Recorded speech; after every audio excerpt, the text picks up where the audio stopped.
Ma fiancée a fait un live et a dit « J'ai hâte d'épouser cet imbécile et de prendre la moitié ». J'ai commenté « La blague est pour toi ». Le mariage est annulé. Son visage s'est décomposé en plein direct.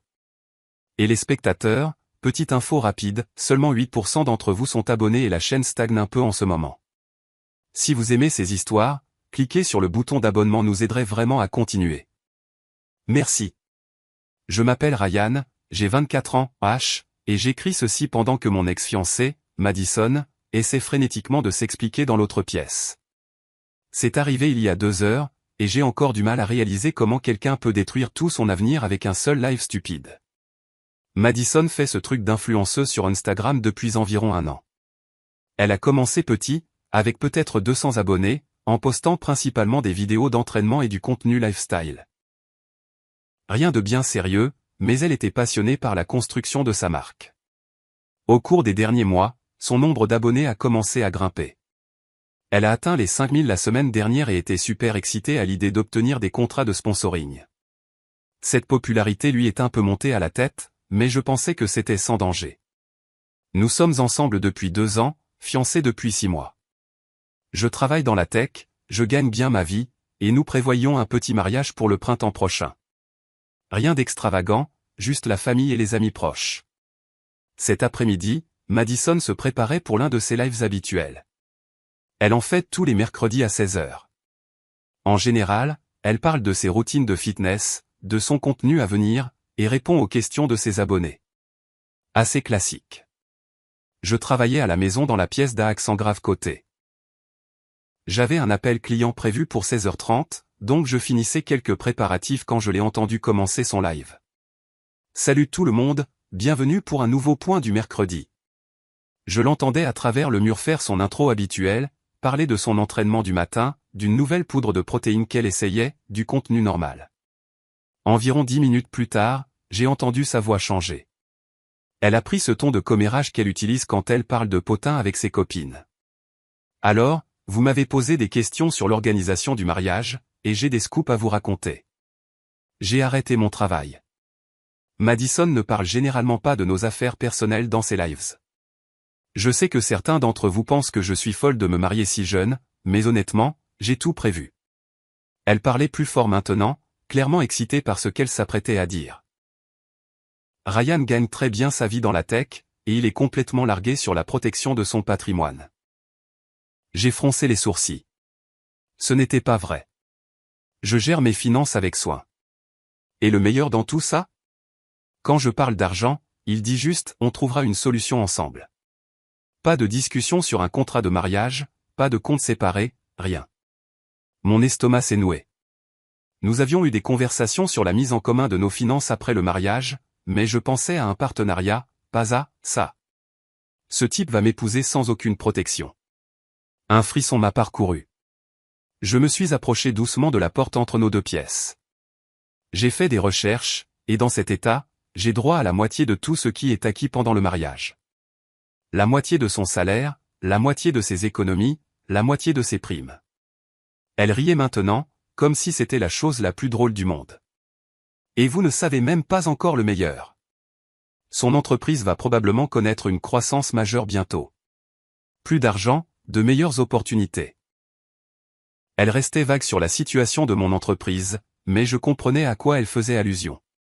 Donc, je n'ai qu'à rester marié quelques années, le laisser me mettre à l'aise, puis si ça ne marche pas, elle a fait un geste d'haussement d'épaule exagéré. Honnêtement, j'ai hâte d'épouser cet imbécile et de prendre la moitié. Je suis resté là, sous le choc. La femme avec qui je prévoyais de passer ma vie venait de me décrire comme un imbécile qu'elle comptait exploiter financièrement. J'ai attrapé mon téléphone et ouvert Instagram. Je l'utilisais rarement, mais j'avais un compte. J'ai affiché son live. Et bien sûr, elle était là, souriant à la caméra tout en décrivant son plan pour m'épouser pour mon argent. Les commentaires défilaient. Certains riaient. D'autres demandaient si c'était une blague. D'autres encore disaient que ça semblait tordu. J'ai tapé un commentaire en utilisant mon vrai nom, la blague est pour toi. Le mariage est annulé. Les yeux de Madison se sont tournés vers la section des commentaires, comme toujours. J'ai regardé son visage changer en lisant mon commentaire et en voyant mon nom. Son visage a perdu toutes ses couleurs. Oh, oh non, dit-elle doucement, regardant droit vers la caméra. Elle a regardé vers la porte entre nos pièces, puis de nouveau vers l'écran. Les gars, je crois que Ryan vient de voir le live. D'autres commentaires ont commencé à affluer. Les gens demandaient si c'était réel, si je regardais vraiment, si le commentaire venait bien de moi. Les mains de Madison tremblaient en essayant de les lire. Ryan, si tu regardes, je plaisantais. C'était juste pour le contenu. Tu sais comment fonctionnent les réseaux sociaux. Mais le mal était fait. J'avais entendu exactement ce qu'elle pensait de moi et de notre relation. Je vais couper le live.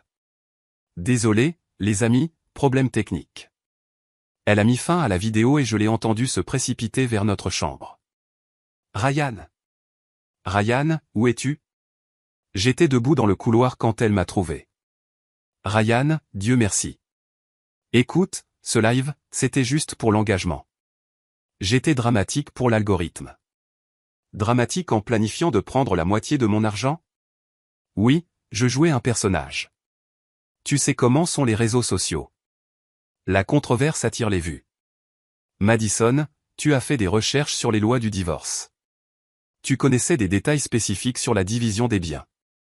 J'essayais juste d'être convaincante pour le contenu. Tu m'as traité d'imbécile. Tu as détaillé un plan pour m'exploiter financièrement. Ryan, je t'aime. Je veux t'épouser parce que je t'aime. Non, tu veux m'épouser parce que tu penses que je suis une cible facile. Ce n'est pas vrai. Je l'ai regardé un long moment. 2 ans ensemble, et je n'avais jamais vu cette facette d'elle. Madison, fais tes valises. Ryan, non. S'il te plaît. C'était juste un live stupide. C'était tes pensées honnêtes. Tu les as juste exprimées en public par erreur. Ryan, je vais tout supprimer. Je posterai des excuses. Je ne parlerai plus jamais d'argent. Madison, tu ne peux pas supprimer un live, et tu ne peux pas effacer ce que je t'ai entendu dire. Alors j'expliquerai que tout était faux. Était-ce faux quand tu as cherché ce à quoi tu aurais droit en cas de divorce? Était-ce faux quand tu as calculé combien de temps tu devrais rester marié? Elle n'avait aucune réponse. Madison, j'annule le mariage. Ryan, s'il te plaît, ne laisse pas une stupide erreur tout gâcher. Ce n'était pas une erreur. C'était toi qui révélais qui tu es vraiment. J'ai passé la soirée à appeler les prestataires. Le traiteur exigeait le paiement intégral car nous étions à moins de 6 mois de l'événement. La salle a gardé la compte et a facturé 50% de frais d'annulation. Le photographe a été plus compréhensif mais a tout de même gardé son acompte. Coût total, environ $8 000. Une leçon coûteuse, mais moins chère que ce que Madison prévoyait. Mise à jour 1 semaine plus tard. Internet va vite, mais pas aussi vite que je le pensais. Merci pour tous vos commentaires. Toute cette situation a été instructive. Le live de Madison a été enregistré par au moins 3 personnes. Vendredi, des extraits ont commencé à circuler dans des groupes de conseils sur les relations et des pages de « drama » d'influenceurs. Il a fallu environ 4 jours pour que l'histoire prenne vraiment de l'ampleur. Quelqu'un l'a posté sur TikTok avec la légende « Voilà pourquoi les contrats de mariage existent ». Et ça a commencé à être partagé à partir de là. Madison a passé le week-end à essayer de limiter les dégâts. Elle a posté plusieurs stories Instagram affirmant que tout était du contenu satirique et qu'elle voulait dénoncer les dynamiques de relations toxiques. Le problème, c'est que son explication ne correspondait pas à son ton pendant le live. Elle avait l'air sincèrement excitée et conspiratrice, pas satirique. Son nombre d'abonnés a chuté de 5200 à environ 2800 en une semaine. Pas aussi dramatique que certaines catastrophes virales, mais significatif pour quelqu'un qui essaie de bâtir une carrière d'influenceuse. Lundi, elle a essayé une approche différente avec moi. Ryan, regarde ce que ça a fait à ma réputation. Mon nombre d'abonnés est détruit. Je n'ai rien fait à ta réputation, Madison. C'est toi qui as fait ça toute seule. Tout ce que j'ai fait, c'est un seul commentaire sur un live. Toi, tu as détaillé un plan pour m'épouser pour un gain financier. Ce n'est pas un seul commentaire. C'était sorti de son contexte. Quel est le contexte qui rend j'ai hâte d'épouser cet imbécile et de prendre la moitié acceptable? Mardi, ses parents ont appelé. Ils avaient vu certains extraits via des amis communs. Sa mère voulait s'excuser pour le comportement de Madison. Son père a dit qu'il comprenait pourquoi j'avais annulé le mariage et qu'ils étaient gênés par ce qu'elle avait dit. Ryan, nous n'avons pas élevé Madison pour qu'elle pense comme ça.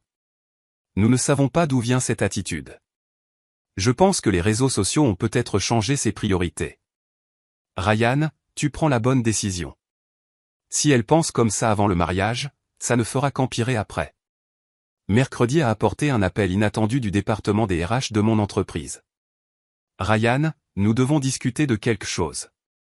Des vidéos circulent en ligne où votre fiancé mentionne des détails sur la croissance de l'entreprise et des opportunités financières.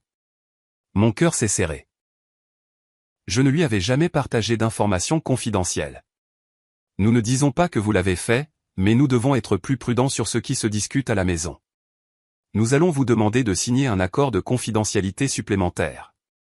Est-ce que cela va affecter mon emploi? Non, mais c'est un rappel que les relations personnelles peuvent créer des risques professionnels. J'ai eu de la chance de garder mon emploi. Les paroles en l'air de Madison sur mon entreprise auraient pu être bien pires. Jeudi, Madison a tenté une dernière approche. Ryan, et si on faisait un contrat de mariage? Est-ce que ça arrangerait les choses? Madison, le problème n'est pas l'absence de contrat de mariage. Le problème, c'est que tu vois notre mariage comme une transaction commerciale. Je ne le vois pas comme ça. Tu as littéralement décrit un calendrier pour rester marié assez longtemps pour maximiser ton gain. J'exagérais pour le contenu. Madison, tu as fait des recherches sur des lois spécifiques. Tu avais un plan. J'essayais juste d'être préparé. Préparé à divorcer avant même qu'on soit marié? Vendredi, j'ai fini de déménager ses affaires. Elle alternait entre les pleurs et les disputes, mais pour moi, c'était terminé. Ryan, dans 5 ans, tu vas le regretter. Madison, dans 5 ans, je serai reconnaissant d'avoir échappé belle. Mise à jour finale, 3 semaines plus tard. L'histoire a eu une conclusion satisfaisante, bien qu'elle ait mis plus de temps à se dérouler que prévu. Semaine 2, Madison racontait à des amis communs que je la contrôlais financièrement et que son live avait été sa façon de dénoncer mon comportement. Le problème avec cette histoire, c'est que nos amis me connaissaient. Ils avaient vu comment je gérais l'argent dans notre relation, de manière juste et ouverte. Son récit ne correspondait pas à leur expérience avec nous. À la 3e semaine, la plupart des gens avaient choisi leur camp, et la plupart ont choisi le mien. Le nombre d'abonnés de Madison s'est stabilisé autour de 900 personnes, principalement des curieux attendant de voir ce qu'elle ferait ensuite. Elle a essayé de poster du contenu de fitness normal, mais les commentaires portaient toujours sur le live de la Gold Digger. Il y a 2 semaines, j'ai découvert qu'elle avait envoyé des messages à d'autres influenceurs pour demander des conseils sur la façon de restaurer sa réputation. La plupart l'ont ignoré, mais une capture d'écran m'est parvenue, montrant Madison demandant comment monétiser la controverse. Elle ne comprenait toujours pas que ce qu'elle avait fait était mal. La semaine dernière, j'ai croisé Madison au supermarché.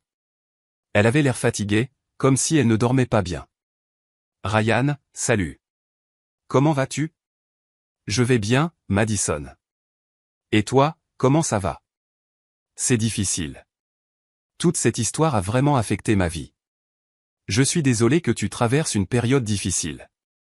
Tu penses qu'on pourrait un jour réessayer? J'ai beaucoup appris de tout ça. Madison, qu'as-tu appris? Que je dois faire plus attention à ce que je dis en ligne. C'est tout? C'est ça que tu as appris. Et que la vie privée est importante dans une relation. Madison, comprends-tu pourquoi ce que tu as dit était mal? Parce que ça t'a blessé. Parce que tu prévoyais de m'exploiter financièrement. Ryan, je n'aurais jamais fait ça pour de vrai. Mais tu as cherché comment le faire. Tu avais un calendrier. Tu étais excité par l'opportunité. J'étais juste dramatique. Madison, j'espère qu'un jour tu comprendras ce que tu as vraiment fait de mal. Mais ce ne sera pas avec moi. Moi, je vais très bien. J'ai pris l'argent que j'aurais dépensé pour le mariage et je l'ai mis dans un acompte pour une maison. La situation de mon entreprise s'est bien arrangée, et je suis dans une bien meilleure position financière maintenant. J'ai recommencé à fréquenter quelqu'un récemment. J'ai rencontré une femme nommée Jennifer qui travaille comme conseillère financière. Quand je lui ai raconté l'histoire de Madison, sa réponse a été parfaite, elle a diffusé son plan pour t'exploiter financièrement. Ce n'est pas juste être une croqueuse de diamants. C'est être mauvaise pour être une croqueuse de diamants. Pas de drame, pas de sympathie pour Madison, juste une compréhension claire que planifier d'exploiter son partenaire est mal. La meilleure partie de toute cette expérience? J'ai appris que parfois, les gens vous disent exactement qui ils sont, et il faut les écouter. Madison se croyait maligne en cherchant comment maximiser son gain financier de notre mariage. Elle pensait que j'étais assez naïf pour qu'elle puisse se vanter de son plan devant des inconnus sur Internet. Au lieu de ça, elle a révélé ses véritables intentions à la seule personne qui avait le plus besoin de les entendre, moi. Elle voulait épouser un imbécile et prendre la moitié. Au lieu de ça, elle s'est tiré une balle dans le pied et a tout perdu. Internet finira peut-être par oublier, mais pas moi.